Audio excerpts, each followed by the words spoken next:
Very fantastic film బబుల్గా మన ఫిల్మ్ని ఇప్పుడే మేమంతా చూడడం జరిగింది. నేను లాస్ట్ టైం చెప్పినట్టు ఇందులో ఏదో ఒక సీన్ ఎప్పుడో అప్పుడు ఎవరో ఒకరికి ఎక్కడో ఒకటి కనెక్ట్ అవుతూ ఉంటుంది. సో అది మాత్రం డెఫినెట్లీ ట్రూ. ఈ సినిమా చూసిన తర్వాత ఐ థింక్ మేమంతా ట్రాన్స్ లో ఉన్నాం. మేమంతా ఇప్పుడు మా డీజే ఆది ఫ్యాన్ క్లబ్ కి జాయిన్ అవుతాం. వీళ్ళిద్దరు క్యారెక్టర్లు బబుల్ గమ్ లాగా మన మనసుకి అత్తుకొని ఉండిపోతే అలాంటి చేశారు. ఇద్దరు క్యారెక్టర్లు ఎరగదీసేశారు. I'm so proud. మా రోషన్ ఎరగదీశాడు. He's through. అండ్ ఇప్పటి నుంచి పెద్ద పెద్ద సినిమాలు, చిన్న సినిమా చేసినా పెద్ద హిట్ కొట్టే దమ్ము సాధించాడు మా రోషన్. మా యూత్ కి సంబంధించిన సినిమా, బట్ ఫ్యామిలీస్ కూడా బాగా ఎంటర్టైన్ అవుతున్నారు. ఫ్యామిలీస్ కూడా బాగా కనెక్ట్ అవుతారు ఈ సినిమాకి. So don't miss watching Bubblegum. Cinema అలా నీట్గా వెళ్ళిపోతుంది. బబుల్ గమ్ లాగా అసలు సాగదు. హ్యాపీగా మీరు అందరూ వచ్చి చూడొచ్చు.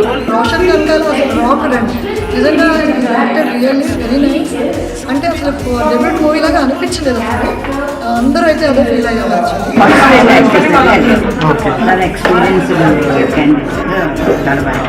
మూవీ అదిరిపోయింది. I think it's a very new age movie where very motivating, good message for the young. అంటే లవ్ ఒకటే కాదు, concentrate on yourself, love yourself. ఆ concept Roshan killed it. Hero బాగా యాక్ట్ చేశాడు. సినిమా బాగుంది.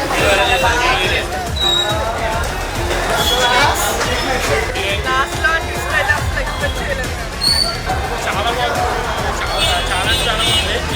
20 to 30 మధ్యలో ఉండే వాళ్ళకి అయితే పిచ్చి పిచ్చి ఎక్కేస్తుంది. చాలా బాగుంది. కంగ్రాచులేషన్స్. బబుల్ గమ్ చాలా బాగుంది. అందరూ కొత్త యాక్టర్స్ అయినా చాలా బాగా చేశారు. హీరో రోషన్ డెబ్యూ మూవీలో అసలు చేయలేదు. బాగా ఎక్స్పీరియన్స్ ఉన్నట్టు చేశాడు. కూల్కి వెళ్ళిపోయింది. నీట్గా ర్యాట్ చేసే మూవీ ఇది.